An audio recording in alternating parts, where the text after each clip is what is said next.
Okay. Folks, I'm back to reading What's in a Name, which is chapter 13 of this book. Billy's back. My second installment of this chapter, I believe. Okay, letting go of the Paul McCartney name long enough to do another album has allowed me to do a few things that I could not do as Paul McCartney.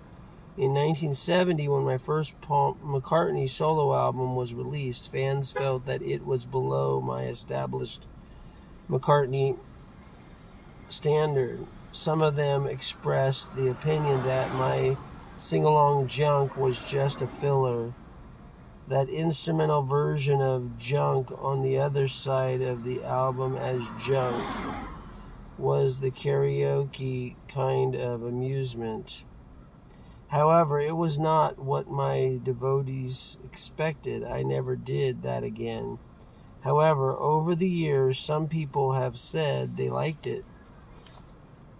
I have bounced the idea around of having an entire album of instrumental tracks and might as a bonus CD one year. Okay. I would make it a 2 CD set, one having everything on it, the other with all but the vocals. That'd be cool because I can do karaoke with that. Okay. As I write about this new idea, I realize that it may result in some other recording artist doing it now before I get around to it. If that happens, just remember that you and they read it here first. If you want to copy that idea, just as you copy my idea of including the lyrics with an album, which was the first album in history of rock and roll, which was Sgt. Pepper's Lonely Hearts Club Band, because they wanted you to hear what you did. They wanted you to read what you weren't hearing. Okay. The idea of including instrumental versions. Whoop.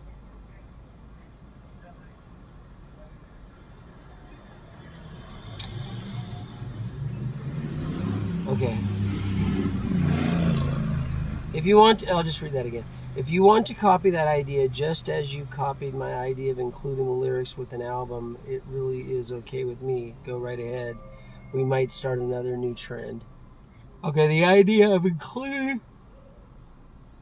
instrumental versions so that you can be your own lead singer, or perhaps have it as a backing sound for your own backyard band, is one thing. Having a fully orchestrated exchange for the regular versions is an entirely different idea. Seeing the common practice of rearranging other people's material for use with orchestras, another idea that I had was to make a new orchestrated version of my own material. That way, when I hear a school marching band doing a song that I wrote, there are better odds that I will like the arrangement. It is not something I would make a habit of doing, but decided to try it once. It took time, but I arranged and orchestrated my entire Ram album. As you might assume by now, I did it under a pseudonym. I released it decades ago, way back in 1977, using the name Percy Thrillington. In case you are wondering, that outstanding thrilling name was used 5 years before Michael Jackson's Thriller. Using the services of Roy Kerr, Kerr, the freelance Hellraiser, I took some of my old, underfinished, lesser-known material and had it all remixed. I knew he was quite the wizard of remixery. Those ditties were remixed into something really worth hearing. I commissioned the work to play it for sound entertainment before the concert of my 2004 tour.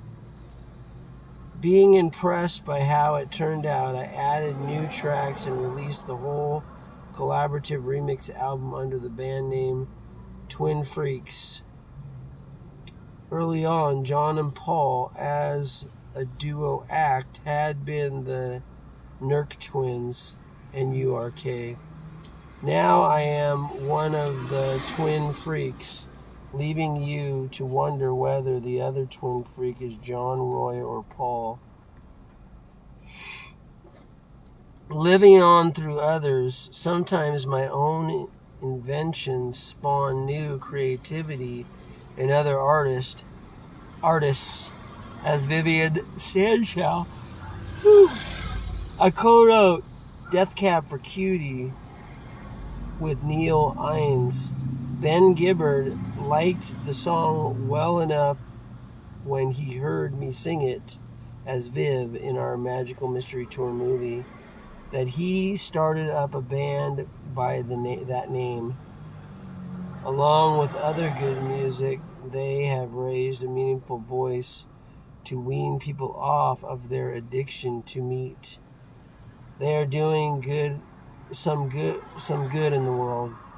Even though I am not the one to first use the Ramon alias, it was my use of it when I added enough to one of the Steve Miller Band's albums to be credited for it. That inspired the band name for the Ramones. Oh yeah, okay, so I thought that yesterday. Maybe because I read it before, but I totally forgot it. Okay, so the Ramones. The world's first highly popular punk rock group. One's destiny is written in his name. When Brian Jones died in July 1969, we decided it was time to let our fans in on our Paul secret, as I discuss in chapter 37, which I don't think is in this book. Let's see. This book only has half of the chapters. 37.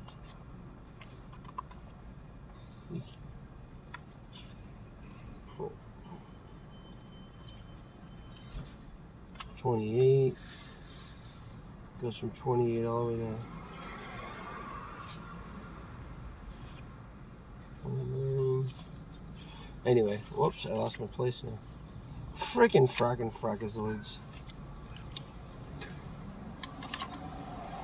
Okay, anyway. Whew. Oh, yeah.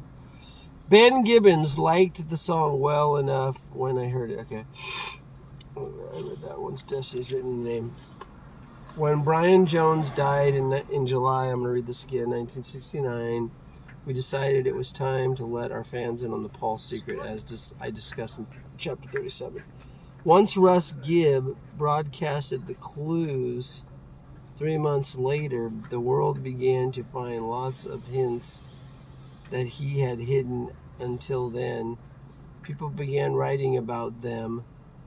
One writer, Fred Labour, not only reported on clues we provided, but also embellished a bit, making up material.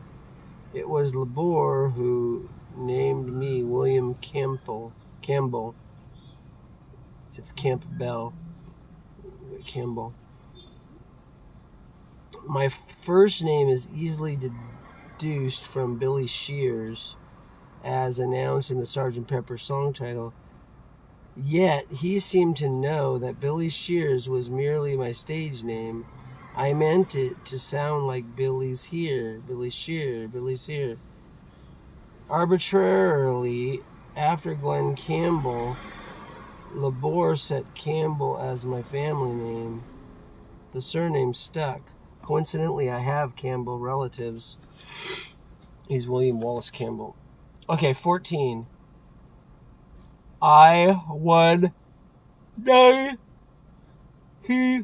Die. So this is on, if you look at the bass and you put a CD up in the middle or a mirror, you will see it says the Roman numeral 1 and then the word 1 and then the Roman numeral for 9 and then he died, an arrow up to he, who's Paul McCartney, dies.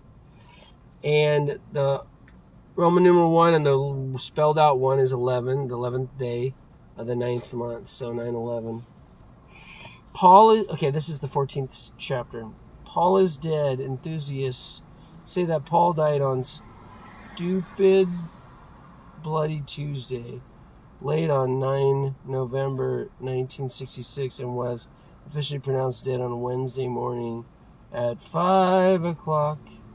That story is partly true, but more untrue. Looking at the 1966 calendar, we will prove, first of all, that 9 November was not on a Tuesday. Legal action was a constant concern. We wanted to tell all, but also feared the courts, not to mention incurring bad press for the band. At first, we feared we would be ruined when the world learned our big secret. At the same time, I was anxious to say, "Hey everyone, look at me. I'm a Beatle now." Devising clues to put into many of our songs and our album cover art was a fairly safe way to tell everyone, as much as they had ears to hear and eyes to see. I wish to tell all. The fact that fans were all deaf and blind came as a striking surprise, urging us to make the next album even more obvious. Okay. During my early Beatles days, we feared being too clear. The object was to say all, yet nothing. Having that as a goal, we intentionally threw people off with false information and concepts that actually encompassed complete truth, but not necessarily with the most apparent interpretations. Let me show in the Stones chapter all the work required on our part to reveal clues that had been too obscure for the public to find on their own. But for now, I'll explain the misunderstood drum date. The Sgt. Pepper cover depicts a funeral gathering with several symbolically significant characters there to bid farewell or welcome to Paul McCartney. The focal point is the drum. We let it out that we hid a date on the drum skin. You can hold a mirror or CD up to the words "Lonely Hearts" to indicate the date. Holding up a mirror halfway down those words makes it possible for people to see how I, the other half, live as Paul, looking through the bent back tulips. It reveals the once hidden I, or 119 he die, with the arrow pointing up at me, Paul's stand-in. The Roman numeral 9 is easily understood as a 9. The Roman numeral 1 plus the word spelled out 1 had the potential of being mistaken as the Roman 211. To avoid that error, we leaked the fact that it was an 11 early on. Since then, in 1969, it was known that the date was 11/9. However, we could not very well go back and tell you how to read 11/9. In 1951, a movie came out called The Guy Who Came Back. The title brings to mind Paul, or maybe Jesus, he that liveth and was dead. Each came back better than before, except that in Paul's case, Others stood in for him. The movie starred Paul Douglas. That Paul died on 11 September 1959. It was exactly 7 years before the death of Paul McCartney. Here in Great Britain, the date is not abbreviated the same way that it is in the States. We would write it as 11/9/1959. Paul McCartney's expiration date, 11 September 1966, is abbreviated as 11/9/66. So September 11th. When the year is already understood, 11/9 does just fine. I wanted to add the year to the drum skin, but could not make it look right. The epigraph in the drum skin came soon before the song and the album title, as I will explain shortly.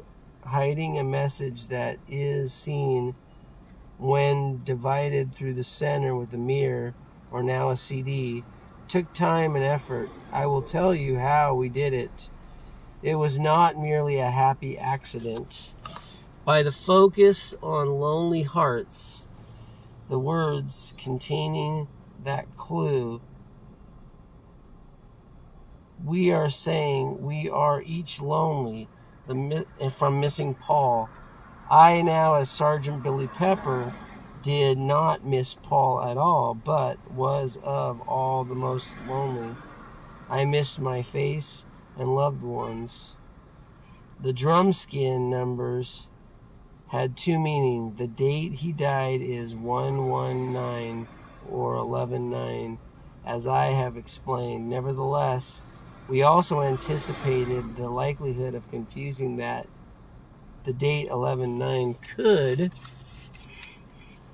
bring due to our dissimilar date writing. Using English systems of date abbreviation, 11/9 is 11th of September.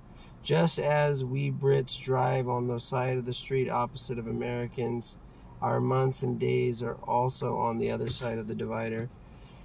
Americans showed their egocentric tendencies by assuming that we went by their dating format. November 9, 1966 was not the death date, but was significant as the night that John met Yoko. That date could have been seen as the death date of the band for those people who blamed Yoko for the band's demise. However, it was not Yoko who broke up the band's unity. It was me, or rather each of us, but mostly the absence of Paul. John and Paul wrote songs together and had their Cavern Club days that bonded them. They went all the way back as Liverpool mates. I was an outsider, always masquerading as his old chum, but never connecting to him as fully. My pathetic Liverpool mimicking was never quite right. I took the Beatles to new creative heights, better than Paul could have ever done, but could not give them the same old Paul mood. I forever raised the bar of pop music with my Lonely Hearts Club Band. I was the greatest Paul for the public world, but not for the private hearts of the band members. To me, our albums were serious business, but not so much for them. It had been for them, but rather steam had all run out. It had been for them, but their steam had all run out. Okay, before it was serious business, but by 1966, once Paul McCartney died, their steam ran out. Each of them was of their same old low-quality mentality. As before, they wanted to be in the studio long enough to record their songs and then go off and forget about it for another season. Sometimes I yelled at them to get themselves into gear. They weren't accustomed to being bossed around. It made them all miss Paul even more, which made me all the more lonely. That loneliness drove me on to higher achievement because I used work to take my mind off of my pain. However, my incessant work isolated me further from my bandmates. It made me stand out as not one of them. Saying that Yoko broke up the band concealed Paul's death, but was never the real issue. It was not Yoko who split John and Paul, it was Paul's death. Paul had been John's writing partner before entering the spirit world, but mine afterward. It is true that Yoko was a nuisance because she interfered with our work, but was more evidence of the loss of band cohesion than a cause of it. Returning now to the I-1 or the 119 He Died drum skin, consider how the drum message continued on our next album. Another way to perceive the pepper drum before the word he died is that I, the last Beatle, am an unknown variable. There had been 3 known ones. I plus 1 plus I, and one more excluded, X'd out, replaced with the new Beatles X, the unknown Beatle. Now, with one X'd out, there were 3 Beatles left. Thus, the writing on the wall of the Magical Mystery Tour drum gives you yet another verification saying, love the 3 Beatles. Then again, on our Abbey Road album, we have that same idea sung by John, doing the math for those who thought the drumskin message did not add up. He sings, 1 and 1 and 1 is 3. On the Pepper's drum, that is 1 and 1 and 1. Got to be good looking 'cause it's so hard to see. Hard to see the real Paul. Because only 1 and 1 and 1 is 3.